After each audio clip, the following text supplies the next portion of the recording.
Le talk Orange Le Figaro, question Yves Tréhard, réponse Bernard Cazeneuve. Bernard Cazeneuve, bonjour. Bonjour. 4 questions, comme d'habitude, pour commencer, auxquelles vous répondez par oui ou par non. Oui ou non, la Grèce va-t-elle pouvoir rester dans la zone euro? Oui. Oui ou non, la BCE doit-elle baisser ses taux directeurs? Elle est indépendante.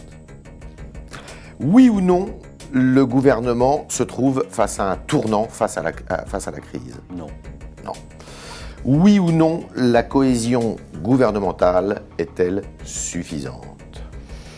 Elle peut être plus forte encore. Elle n'est jamais suffisante, la cohésion gouvernementale. Quant à la crise, je veux approfondir la réponse à votre question qui appelle sans doute plus de détails qu'une réponse par oui ou par non. La crise nous renvoie ses urgences. Face à ces urgences, il faut que nous soyons capables de mettre en perspective ce que nous avons déjà fait, que nous soyons capables de dire clairement ce que nous allons faire et que nous parvenions à réassurer les Français quant à la volonté qui est la nôtre de garantir le redressement. On va y revenir, mais avant, je voudrais vous faire écouter ce que Mme Pécresse de l'UMP dit ce matin chez nos confrères de France 2. Je crois que Jean-Marc Ayrault est non seulement dépassé par la gravité de la crise économique et sociale, mais il est aussi complètement dépassé par les bisbilles et les couacs au sein de son gouvernement. Et d'ailleurs, à ce propos, s'agissant de la Banque Lazare et du choix du ministère de l'économie de prendre cette banque pour aider Bercy dans la création de la Banque publique d'investissement, je demande toute la transparence. Les choix se font de manière totalement opaque et on a l'impression que le Premier ministre ne dirige rien.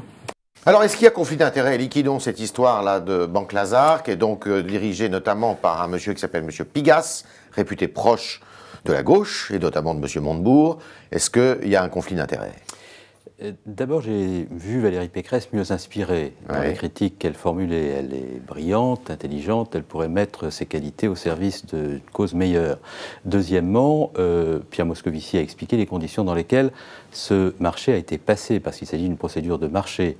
Intervention de l'Agence pour les participations de l'État et du Trésor, dont on connaît la rigueur, mise en concurrence de 4 structures, et on choisit au terme de cette... Il n'y a pas de conflit d'intérêt, je trouve assez, je le redis, pitoyable que l'opposition se livre à ce type d'attaque, notamment lorsque l'on sait les conditions dans lesquelles elle s'est trouvée cernée par un certain nombre d'affaires au cours du précédent quinquennat. Alors, laissons Mme Pécresse, prenons M. Attali, qui lui est pas très loin de vos idées, et qui dit « c'est le mois de tous les dangers, c'est le mois de tous les dangers pour ce gouvernement parce que la crise est violente ». Est-ce que vous partagez cet avis-là? Je pense que la crise est violente.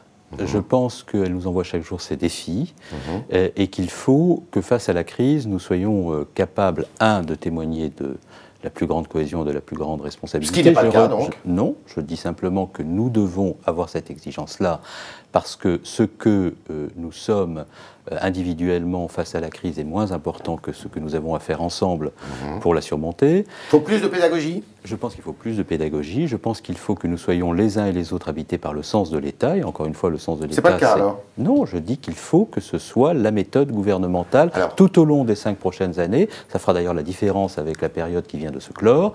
Et que ce sens de l'État, cette exigence face à la crise de rigueur, de sobriété, la volonté de faire prévaloir toujours l'intérêt général et de mettre en œuvre rapidement les décisions qui s'imposent pour surmonter la crise, ça doit être le fil rouge de l'action gouvernementale. Est-ce qu'il faut voter, est-ce qu'il faut changer de cap ou changer de méthode?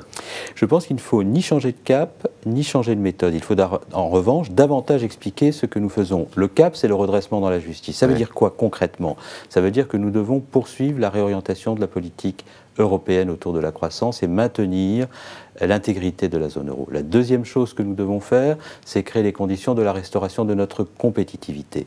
Pour restaurer notre compétitivité, nous devons rétablir nos comptes publics. Nous avons commencé à le faire avec la loi de finances rectificative qui nous a permis d'engager le redressement en engageant la réduction des déficits de 5,2 à 4,5%. Vous embauchez des fonctionnaires nous embauchons, pas vraiment économique. Nous embauchons des fonctionnaires dans des secteurs où il y a des priorités, ce qui ne veut pas dire que dans d'autres secteurs où ces priorités n'existent pas, nous ne procéderons pas à des réajustements. Ce qui compte, c'est de parvenir à maîtriser les finances publiques et pour cela maîtriser les dépenses de personnel dans la fonction publique dans son ensemble. Ce n'est pas prioriser tel secteur par rapport à tel autre qui empêchera d'atteindre cet objectif. Alors je crois qu'Attali disait que c'était un mois décisif. Excusez-moi, M. Tréhard, je termine. Le redressement dans la justice, c'est la réorientation de la politique de l'Europe. 2, le rétablissement de notre compétitivité, rétablir nos comptes, prendre des mesures pour le rétablissement de la compétitivité des entreprises.